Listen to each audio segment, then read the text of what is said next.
If you come to Sampa, the only hideout you get is Sange's hideout. And Sange's hideout, who is brain behind Sange's hideout? The only person you find the brain behind Sange's hideout is called his nickname is King Promise. He's here with me. He's a special guest to me, and he is here with me. He's going to introduce himself, tell you his original name, and how he got a King Promise, and how he has the idea to make a spot as Sange's hideout, which when you enter this place, most of the place are dark. This is where you can hide anyone at all in this place. So, welcome, sir. Okay, welcome. Welcome, Mr. King Promise. Hey, Mr. Nat. Yeah, Mr. King Promise. Mr. Nat. I know King Promise was a musician. Oh, I don't know that when I come to Sampa, I will get another King Promise here. King Promise, who has his own pop. Sure. You know, King. Yeah, Mr. Nat. What motivates you as a young man like this to open your own pop? And you name it Sange's Hideout. Tell us much about this. Oh, okay. First and foremost, I would like to thank your viewers and then thank each and everybody who has been in support of Kwamina TV. And I urge each and everyone to subscribe to this channel, view, and then share as well. First and foremost, the Sange's Hideout name didn't come just from anywhere. Growing up, my grandpa was Sange, Mr. Stephen Sange. He's late. May his blessed soul rest in peace. Amen. Yeah, he had a hotel, and then he had an open space where people used to come and have fun. Jams, wedding, any event that happens in this town is supposed to happen at. It was Sangeson's hotel. Yeah. Sange songs. Yeah, Sange. I remember those days in our 30s when I was going to Germany, when I was traveling to Europe on the 31st of December 1988. They had a concert there, and I was there in Sange Song Hotel. Great. And that is where most of the time, all the concerts, if I say all the concerts, most of the concerts in Ghana play at Sange Songs Hotel, and mostly it was Sunday night or Monday market day, just like today. That is it. So we have people in the likes of Judas, Santo, FBS, so many artists. Anytime they come to Sampa, they have to go to Sangeson Hotel just to entertain the people in German or in Sampa. Yes, sir. Growing up, it came to a time I felt the name was diminishing in terms of its purpose that hotel was serving. That's it. So I decided to revive the legacy of the family. And that's how come creating up this pub, I named it after my grandfather. That's the late Openye Stephen Sange. So we have Sange's Hideout here. And believe me, when you come to German North, this is the outstanding pub. When we have an event, there's no other bar or any pub that can at least compete with us. The whole German North, specifically Sampa. In Cabre Road. People from Kable come, people from Jamra come, people from Suma come, people from Maira come, people from Duadaso, number 1, number 2, they all come here to have fun. All the villages around. That is it. Including Drobo and Japakrom. That is it. You have people coming from Sunyani. Wow. Because there was a time in 6 March, we had a live band program.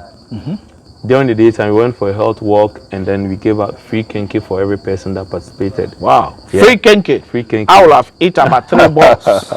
Yeah. And then the night was a live band program. We had people from Sunyani, even colleagues and friends from Kumasi coming around, and then enjoying the program as well. So the name behind this pub is more or less like we are reviving our legacy as the Sange family. And this is one of the biggest family when you come to German North. Sange song. That is it. Sange one of hideout. The biggest family in town. So to like elevate the name of the family. So that is what we do. And we have all sort of assorted drinks here. We do cocktails, anything you want to take. There's no way people come around, they ask for drinks, they were like, oh, we don't have this drink here. We have all kinds of drink we do serve. Any drink at all that you want. You can get it at Sange's Hideout. Sange's Hideout. And this is the most secretive place. I'll use the word obscure place where you can sneak and hide yourself to entertain yourself, have fun or whatsoever. And like my colleagues and some radio presenters have been saying, this is the only place where you come and you stay late, you go home, you ask, your wife wouldn't even ask you where you are coming from. Because they would know where you are. That is it. So but no one will see you. No one will see you. So you can say, oh, maybe I was in Accra, I just came. That's it. Oh, wow. Yeah. So it's a hideout.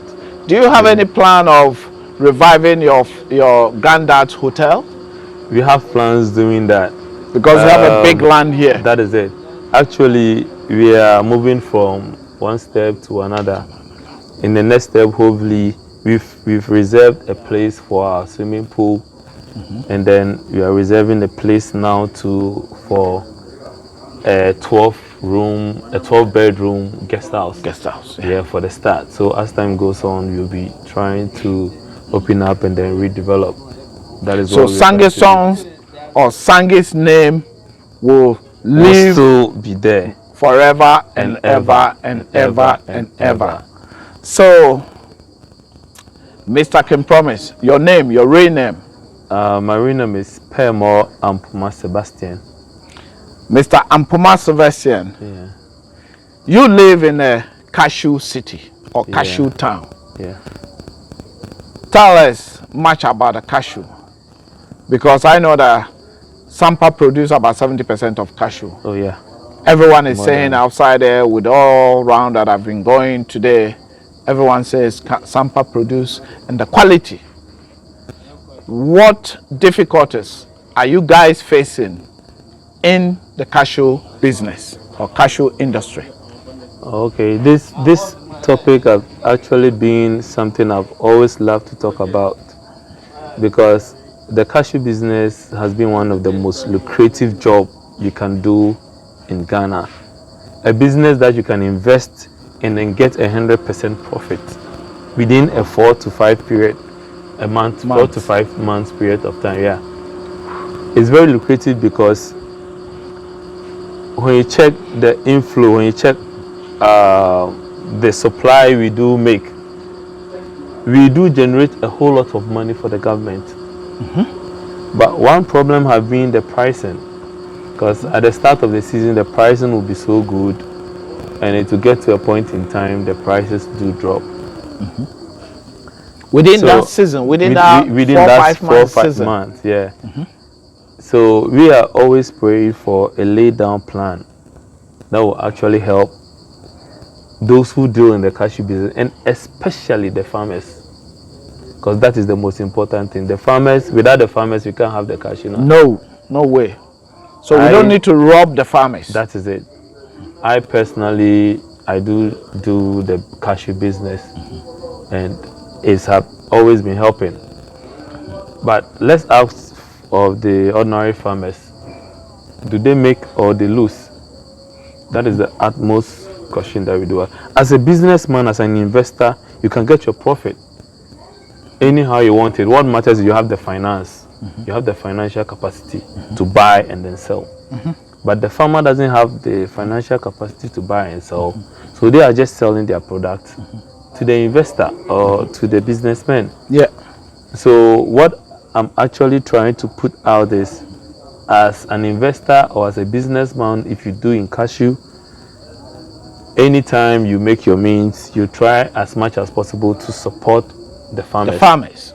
At least if it being fertilizer, giving them some incentives, giving them some scholarships, because we have cocoa scholarship, but we don't have cashew scholarship. So I believe if these things are being put in place, it's going to ease in the burden that the farmer do face. Because me talking to you, the farmer might have like 4 or 5 kids. Yeah. And at the end of the day, you wouldn't get the maximum profit he or she needs. But the investor might have more than 100% of his or her investment.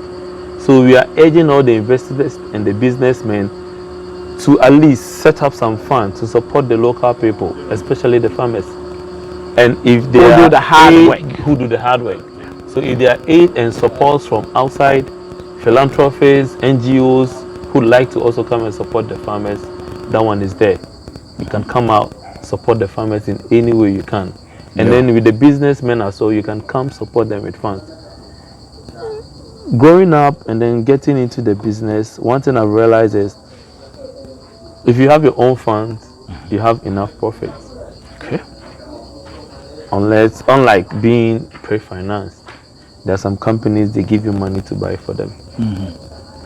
But if you have your own money and you're buying for them, your commission is a bit greater than the company to being given you funds. So there are so many technicalities in this business. It's a business you do and you wouldn't run at a loss. So no matter how you invest in, either you have your own money or you bring finance, you will win. You will win. But the farmers will lose. At a point in time, they do gain, but not as much as you guys, the exporters and all those win. So the farmers should be considered as well. So what do you want to tell the government in case some of them are watching this program? You know, what do you want to tell the government? It's not all about the government coming in to support, but it's all about people having the heart to help. If the government should come and the government should set a price, the government cannot buy the number of quantities of cashew that has been exported. The government cannot do that alone. You mean so? Yeah, and it is true. So? It is true. The government cannot do that alone. Even with cocoa, the government goes to borrow money. Oh, that's true. Cocoa. That is it. That's true. And cashew do generate much funds to the government more than cocoa does. Cocoa does. Because it's within 5-6 months. That is it. Then in a year. But cocoa comes twice in a year. So the income the government is generating, or the profit or the benefit the government is generating from cashew, outweighs that of cocoa. And if the government is borrowing 1.3 something billion or so ever to buy cocoa, and talking about ×2 in cashew. But I learned cashew is the second expensive crop that you can find in Ghana or in Africa, apart from cocoa. And you are not far from right. You are not far from right. And we are talking about profit now. We are talking about profit now. When you should check the stats, it really shows that government gains more in cashew more than cocoa. It helps the youth in and around to get jobs to do. Those carrying the cashew, those bagging them or whatsoever. We believe that if the government should put up proper measures, it's going to help our youth that do carry cashew or bag them.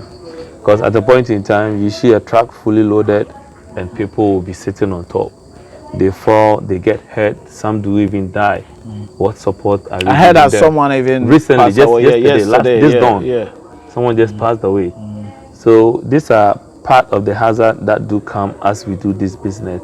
So at a point in time, we need to consider those people as well. That's especially true. The loading boys and then those girls bagging it. At a point in time, I do feel the one drying it. Yeah, I do feel their commission being given them is a little bit small. So if there should be rules and regulations or some kind of laws governing it, I think they can earn higher, so that at least the normal youth in German North wouldn't want to carry cashew bags for more than 5 years. At least after 5 years, he has to stop carrying cashew bags and then develop his own business. If fine, he wants to still continue because the business he or she has developed is not moving as fast as the cashew, the person can come. But at least in the period of 5 years, you should have something. It's a business there to call your own. And these are things at a point in time, growing up, we will put measures in place, giving them insurance covers and those things, organizing them, putting down layoff procedures to make sure at the end of every year the company gives them some quantum amount so that the person can actually put up a container, fill it up, the wife will be there watching it. So that will be for the family side business. That is it. So I have heard that some of even the buyers or some of the exporters even run away with some of their the workers' money. Oh yeah, but it's rarely, like it does happen one in a blue moon. I happen to I was work with. talking to someone today, and he told me that about 3 years now, the people say, "Oh, we are going to make accounts and come." Bam. Oh They don't yeah, come. We are going to make I for accounts and instance, come. last Bam. 2 years, They didn't come. I have a permanent company I'm working with for the past 4 years. I'm working with them. Last 2 years, I had this company. I was doing some small thing Part time with them. part time with them, and as it's done now, they owe me sacks. And if I'm to tell you the quantum of amount they owe me for sacks, but I've paid to my agent, so at the end of the day, it has been a loss to me. Almost more than 8,000 cedis worth of sacks. Wow. It's gone. So these are things 8,000 is about 1,000 something pounds. that is it. So these are some challenges you face in the business. But at the end of the day, you make it more than you've lost.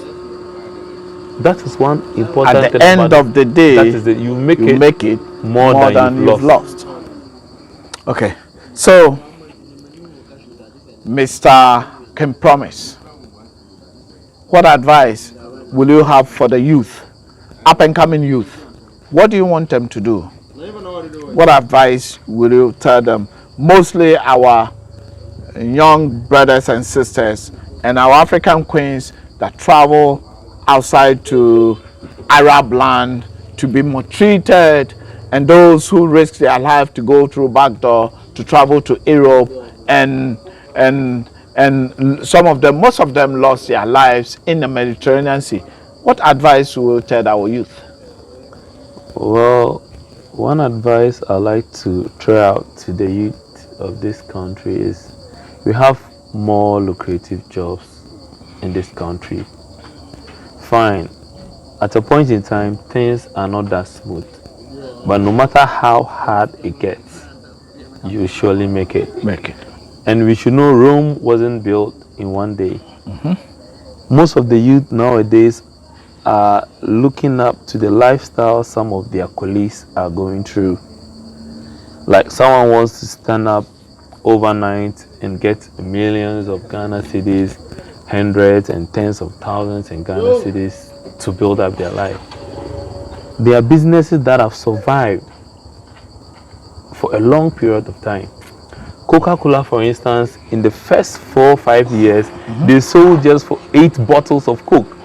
But now, you get it? They are amazing. They are mega sellers. KFC, Kentucky Fried Chicken, an ex-colonel. He was just in the house doing nothing. He decided to make some chicken and then sell to the neighbors. But now KFC is all over the world. Yes, one of the biggest. It's dead and gone. Biggest, but one of the biggest places you can go eat, have fun, and even in our setting, if you have to take a girl to KFC, Charlie, it's a plus for you. Oh, you it's a plus for you. It's a plus for you. He said. That is it. It's a plus for you. We shouldn't expect ourselves to make it from 1, 2, 3 years, like some months. It will take time. What matters is you stay dedicated, committed, and then focus. And in order to grow, you have to be reliable, and then you have to always be regular. Reliable and regular and flexible, I can say. That is it. Will lead to your growth in your businesses. Because this bar, a whole lot of people have bar in town. But why is it that people choose to come here? Because we are actually doing something different. We do project football matches here for free. You don't pay to go and watch football match anywhere. Our drinks are moderately being sold in terms of prices. Likewise, our meat or whatsoever. And then you have that kind of fun you want to have anytime you are here. And that is what is keeping us on top. And believe me, you still so high. You wouldn't go down. You wouldn't go down. You wouldn't go. Because anytime people would like to come up with something new, we are on top. We have the ideas. We have people bringing up innovative things to make sure the pub keeps growing. Because we want to maintain a legacy, and that is the Sange legacy. The Sange legacy has to be maintained, and it has to continue until the bones are rotten. Sure.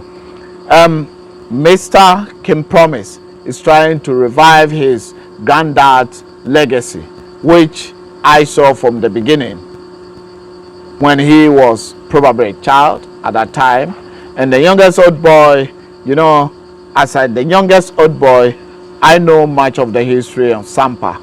And when I came to Sampa this time, and I saw the people, and I saw the young boys and the young men, young ladies working so hard, I became impressed. Kwamina TV, your youngest old boy, Kim Promise, thank you very much. Okay. And I love you so much. Love you too. And I like what you are doing. I want to see this place the next time that I come.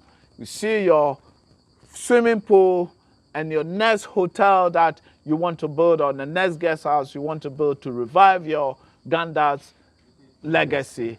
Thank you, guys. Right. Thank you. Right. And I love you.